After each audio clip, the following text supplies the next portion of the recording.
नमस्कार मित्रांनो. तर मी माझ्या कीर्ती कोहली या चॅनलवरती तुमच्या सगळ्यांचं खूप सारं स्वागत करते. आणि आज होतं माझ्या पिल्लूचं बोरनान आणि काही गडबडीत केलेलं मी हळदी कुंकू. सगळं काही मी या ब्लॉगमध्ये तुम्हाला सांगणार आहे. तर चला बघू सकाळपासून काय काय केलं. सकाळची सगळी कामं आवरली होती. आबीला झोपवलं पहिल्यांदा, कारण तो असलं काही करू देत नाही. आणि मी लागले डेकोरेशनच्या तयारीला. साहेब तर ऑफिसला गेले होते आणि मला ह्या सगळ्या गोष्टी एकटीला करायच्या होत्या. माझ्यासाठी मोठा टास्क होता. रांगोळी काढायचं, डेकोरेशन करायचं, स्वतःची जी काही तयारी असेल ती करायची, बोरनाची तयारी करायची. आणि याच्यात ना हळदी कुंकू कुठेच नव्हतं, कारण मी असं ठरवलं होतं की अगोदरच्या दिवशी बोरनान करायचं आणि दुसऱ्या दिवशी हळदी कुंकू करायचं. आणि त्याचमुळे ही जी काही रांगोळी आहे ती मी घराच्या आतमध्येच काढते, कारण बाहेर रांगोळी काढली तर जी काही आमच्या सोसायटीतली पोरं आहेत ना, एवढी बदमाश आहेत, काढल्या रांगोळी सगळी खराब करून टाकतात.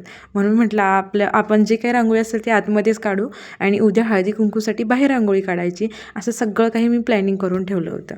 त्याच्यामुळे छान आणि छोटीशी अशी सुंदर रांगोळी मी घराच्या आतमध्ये काढली होती. आणि जी काही सजावट आहे ना, आणि ही रांगोळी तुम्हाला कशी वाटली तुम्ही कमेंट करून मला सांगायचं आहे. त्याच्यानंतर थोडंसं जे काही खाण्याचे पदार्थ ठेवण्यासाठी ही काही थोडीशी रांगोळी, म्हणजे जे काही डेकोरेशन होतं ते केलं होतं. आणि जे काही मला असं वाटेल, म्हणजे सुचेल असं सगळं डेकोरेशन करून मी छान अशी रेडी झाल्यानंतर साहेब मला फोन केले येत ऑफिसमधून की मी काहीतरी वाण घेऊन येतो आणि हळदी कुंकू आजच करून टाक. आणि परत आपल्याला काही कामं करायचे आहेत, कारण पुढे जे काय होणार आहे ना, मी पुढच्या व्लॉगमध्ये सांगेनच. पण आत्ता जे काय आहे ना, तर ते काहीतरी पुढच्या योजनेनुसार आम्ही जे काय हळदी कुंकू आहे ते आजच उरकून टाकलं. आणि त्यासाठी स्पेशल अशी काहीच तयारी केली नव्हती. साहेब येता ऑफिसमधून हे जे काही वाण आहे ना, तर ते घेऊन आले होते. आणि मी जसे रेडी झाले होते बोरनांसाठी, तशीच हळदी कुंकूला सगळ्या जे काही माझ्या सोसायटीतल्या बायका होत्या ना, तर त्यांना सांगितलं की या आज माझ्या घरी हळदी कुंकू आहे. त्यासोबत लहान मुलं पण होती. आणि हा सगळा गोंधळ तुम्हाला पुढे बघायला भेटेल, कारण लहान मुलं पण होती आणि सगळ्या बायकांचा पण गोंधळ चालू होता. आणि इथं मी जेव्हा आबीला औक्षण करत होते ना, तर आबीचं असं चालू होतं की मम्मा मी पण तुला करतो. तर त्याला त्याच्या काकींनी पण सगळ्या ओवाळून घेतलं. आणि तो हे सगळं इतकं एन्जॉय करत होता ना. मागच्या वर्षी रडला होता, पण यावर्षी खूप एन्जॉय केला. आणि ही सगळी मुलं फक्त बोरनांची वाट बघत होती की चिरमुऱ्या कधी डोक्यावरून पडतील आणि आपल्याला चॉकलेट्स कधी खायला भेटतील. तर सगळं छान छान सगळं औक्षण करून घेतलं. आणि सांगू का, या सगळ्यामध्ये मला वाटतं अभिनच याच्यातल्या थोड्या चिरमुऱ्या चॉकलेट संपवले होते, बिस्किट वगैरे ह्या सगळ्या गोष्टी. आणि जास्त काही नाही, मला साधं सिंपल छान, म्हणजे आबीला त्रास न देता माझ्या मनासारखं सगळं करायचं होतं. त्याच्यानंतर सगळ्या ज्या काही ताईंना मी हळदी कुंकूसाठी बोलवलं होतं त्या आणि लहान मुलं सगळे एकत्र एकदमच सगळं काही झालं. आणि मग आम्ही छान आबीचं बोरनान केलं. आबी घाबरला होता, कारण अचानक एवढ्या सगळ्या चिरमुऱ्या त्याच्या अंगावर पडत होत्या. आणि त्याच्यात मी बोरं टाकली होती, गाजरं टाकली होती, वाटाण्याच्या शेंगा होत्या आणि काही चॉकलेट्स पण होती. आणि ती सगळी त्याच्या डोक्यात पडल्यानंतर त्याला झालं माझं डोक्याला काहीतरी लागते, मम्मा मला उचलून घे.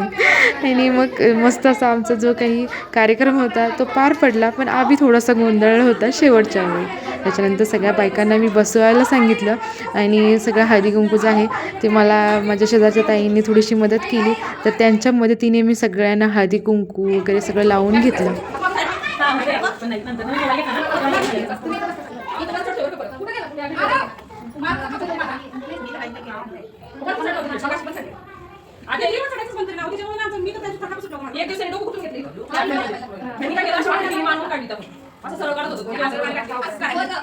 मला तर वाटतं नाही का, हळदी कुंकू म्हणजे सगळ्या बायकांचा आनंदाचा सण, ज्याच्यात स्वतःला म्हणजे पाहिजे तसं तयार व्हायचं आणि छान एन्जॉय करायचं.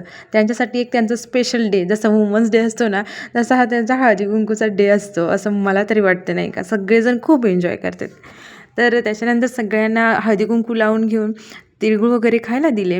आणि मग सगळ्यांना वाण द्यायला सुरुवात केली. ह्या सगळ्यात माझे घाई गोंधळ उडाला होता ना, की हे करू की ते करू. मला तर इतकी, म्हणजे जास्त माणसं असली ना तर अजिबात काही सुचत नाही. पण झालं, म्हणजे एकदाचं निभावून गेलं म्हणतात ना, तर ते तसंच काहीचं. पण खूप छान वाटलं. आणि जे आपण घाई गडबडीत करतो ना, तेच खूप छान आणि सक्सेसफुल होतं असं मला तरी वाटतं. बाकी डेकोरेशन आणि मी कशी रेडी झाले होते, आबी कसा दिसत होता आणि सगळ्याच गोष्टी कशा वाटल्या तुम्हाला नक्की कमेंट करून सांगा. तुम्ही रोज माझे व्लॉग बघत असाल तर चॅनलला प्लीज सबस्क्राईब करा, लाईक आणि कमेंट करायला पण विसरू नका. लवकरच आपण 1Kचा जो काही टप्पा आहे ना तो पार पाडणार आहोत आणि त्यासाठी तुम्ही मला नक्कीच हेल्प कराल आणि असेच माझे नवनवीन व्लॉग एन्जॉय कराल ही याची मला खात्री आहे. बाकी तुम्हाला माझे व्लॉग आवडत असतील, माझ्या आधीचं जे काही बोलणं किंवा जे काही गोष्टी तुम्हाला आवडल्या असतील प्लीज कमेंट करून सांगा. बाकी भेटू आपण पुढच्या व्लॉगमध्ये. तोपर्यंत बाय बाय.